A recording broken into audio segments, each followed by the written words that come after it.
এই মহিলার কসমেটিক্সের প্রতি তীব্র অ্যালার্জি ছিল, কিন্তু তবুও ক্রিম লাগাতে থাকল।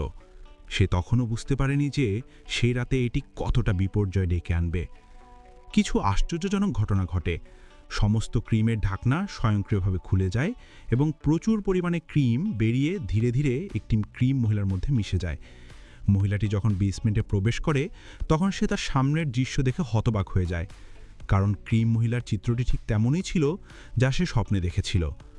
আরও আশ্চর্যজনকভাবে ক্রিম মহিলাটিও তার নড়াচড়া অনুকরণ করবে।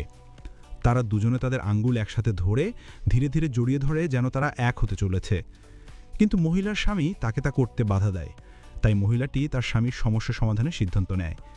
মহিলাটি তারপর ক্রিম মহিলার পায়ের ছাপ অনুসরণ করে বাথরুমে যায়, কিন্তু ক্রিম মহিলাটি ধীরে ধীরে বাথটাবে গলে যেতে দেখে দ্বিধা ছাড়াই মহিলাটি বাথটাবে প্রবেশ করে, যতক্ষণ না ঠান্ডা ধীরে ধীরে তাকে ডুবিয়ে দেয়। অনেকক্ষণ পর